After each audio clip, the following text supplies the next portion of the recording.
It cannot be that a country's geographical location or income level or army determines who has a voice and who is spoken down to.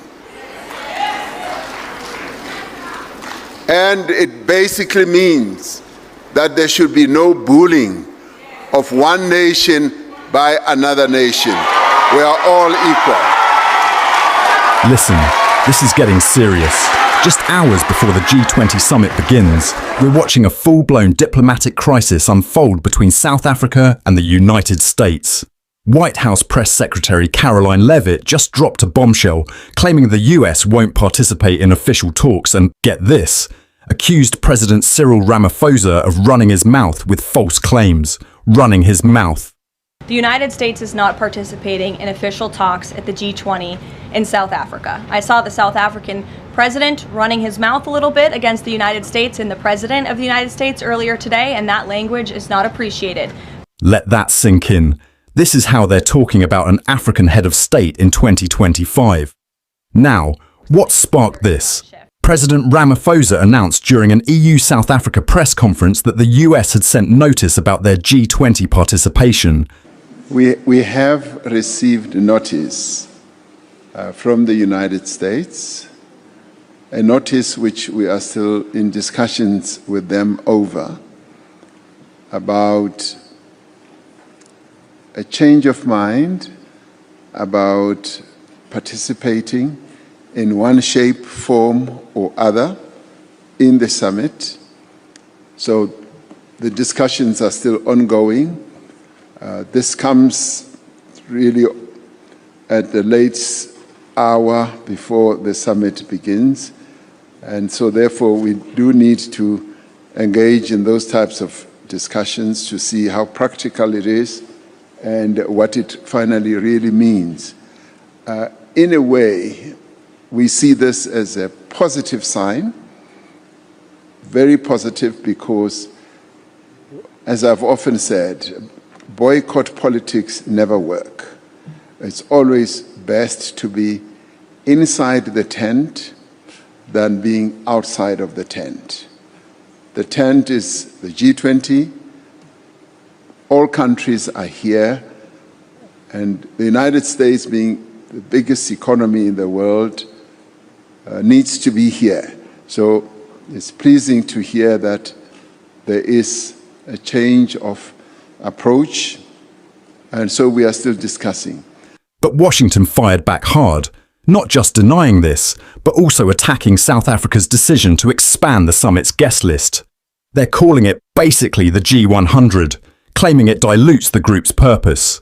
And there's more fuel on this fire.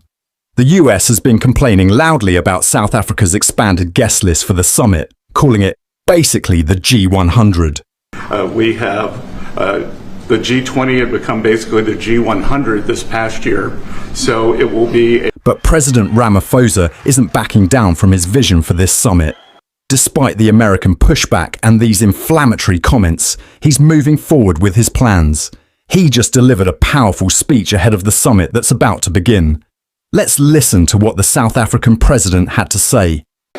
I greet you all in the name of the people of South Africa, but also greet you in South Africa's beautiful languages.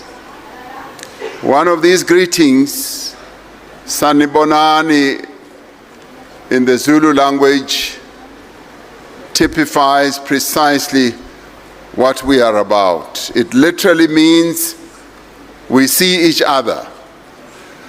We are acknowledging the personhood, the value, and the dignity of the one that we are meeting. We are also affirming the cherished principle of Ubuntu. I am because we are. This is the spirit in which this G20 Social Summit is being held.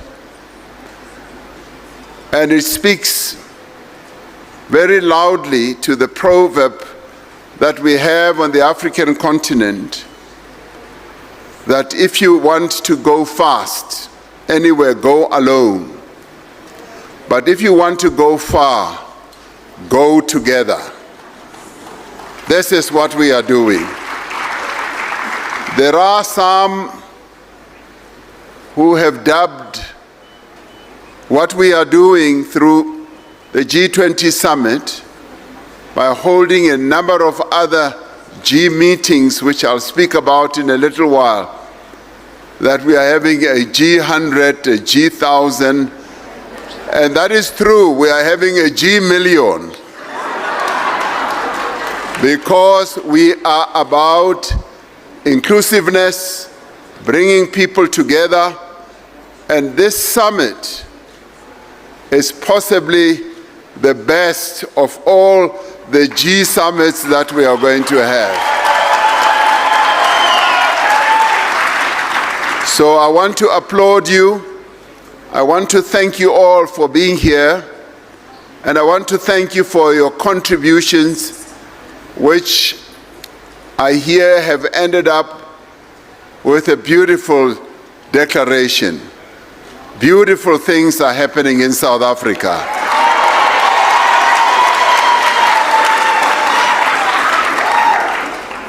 "70 years ago, in 1955, two seminal events took place that would be pivotal in defining human relations in our own country and across the world.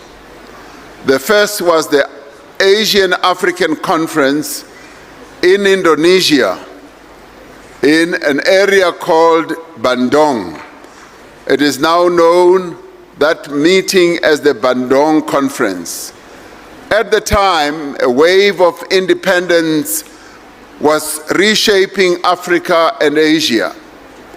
This conference has been described as the moment the Global South began to speak for itself. Like we are doing today, you, as part of the Social Summit, you are getting our people to speak for themselves, not only to be spoken about by the political leaders. It is the people who are speaking for themselves. The delegates to the Bandung Conference made a commitment to advancing peace and equality, to solidarity, to economic and political cooperation that is rooted in mutual respect and justice. The second seminal event of 1955 was the Conference of the People that was held here in Johannesburg in a place called Kliptown. It was the height of the apartheid rule. Repression and oppression was rife in our country. Only a minority of South Africans were privileged, whilst the majority were oppressed and excluded from many things. It was at the Congress of the People that South Africans of all races, all faiths and all creeds gathered to adopt the Freedom Charter, which would be the forerunner to South Africa's democratic constitution. The Freedom Charter boldly declares that there shall be peace and friendship, and it boldly declared that the people shall govern, and that this shall be secured by upholding equal rights, opportunities, as well as status for all. History too will record this year as a milestone for global cooperation. We affirm the historic nature not only of the first summit of the G20 to take place on African soil, but also of this social summit, a gathering of the peoples from across the world. You are making history. The initial history was made in Brazil. when President Lula convened a social summit of the G20. But you are making history because this is the very first time that a social summit of the G20 is being held on African soil, and you can applaud yourself.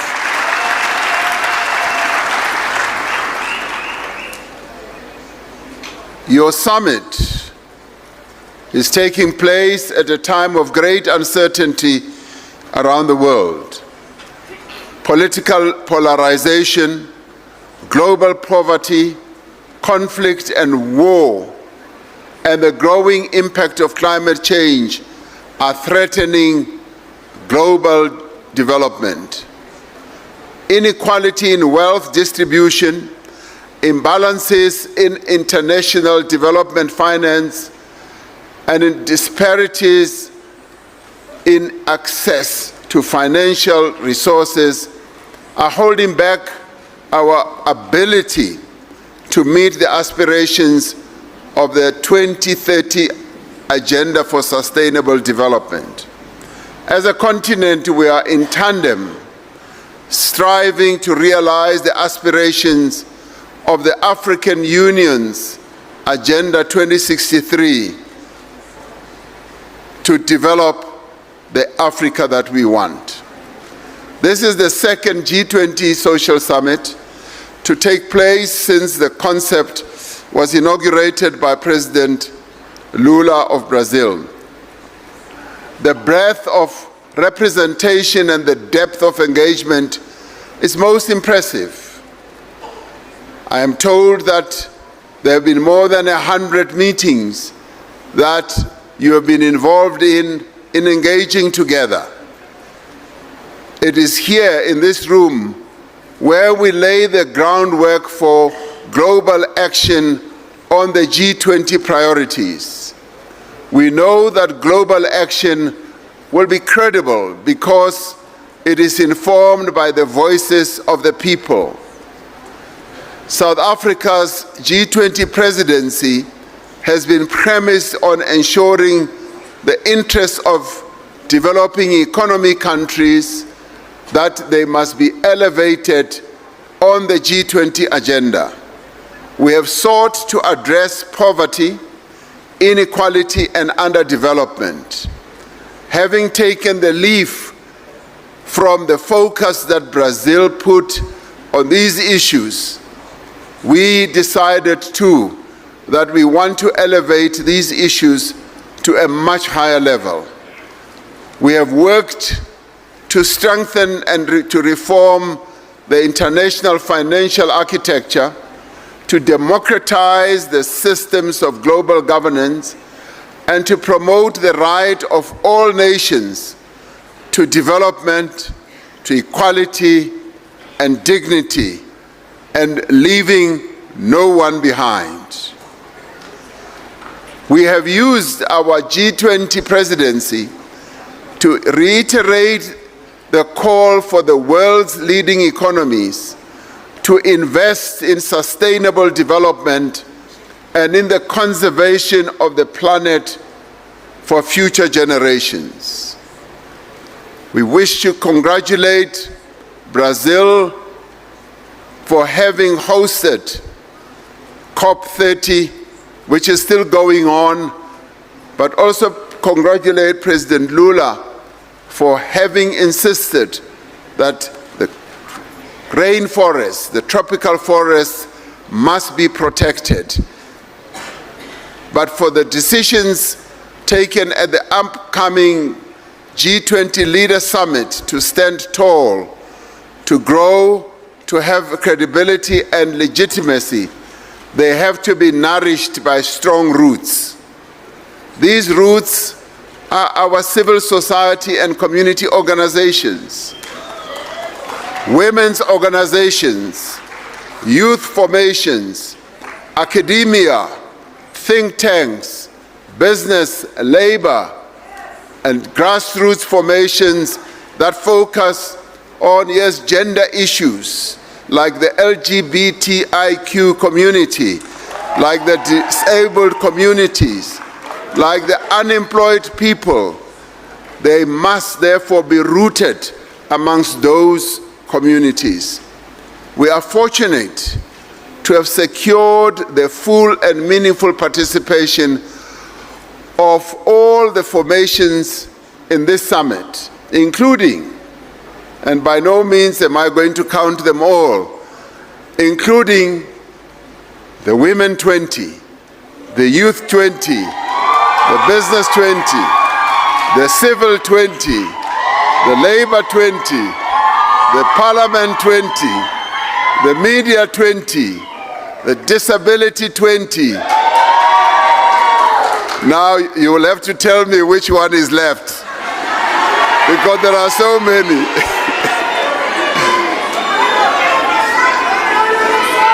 Yes, U20 as well. So there has been a broad and far-reaching consultation over the last year. Now all these 20s have come together, and this is what strengthens your summit, because we should not only focus on the Leaders' Summit, which will be starting day after tomorrow. We should be focusing on the people. And let me say that, you know, when the Leaders' Summit meets, they meet like in a boardroom. Now your setting here is much more beautiful. So you are better than the Leaders' Summit that I am going to be chairing. So you can congratulate yourselves. There have been dialogues on issues as diverse as digital inclusion, equitable transformation, and climate justice. There have been discussions on just and sustainable finance, on media freedom, on strengthening democracy, and the achievement of the Sustainable Development Goals. Delegates to this summit have recognized the need to build resilience and inclusive value chains to protect vulnerable countries from increased volatility, particularly in global trade. The Social Summit has reaffirmed the importance of an inclusive transition to a low-carbon, climate-resilience economy that is guided by those most affected. Delegates are calling on the G20 Leaders Summit to demonstrate leadership in scaling up global water investment for the benefit of all. The G20 Social Summit has sought to ensure that global leadership protects society's most vulnerable. Today is World Children's Day, when we commemorate the adoption of the Convention of the Rights of the Child. This was the first global UN convention ratified by the newly democratic South Africa. This social summit has called for more resources to be devoted to eliminating child poverty and hunger, and to ensure that children are protected.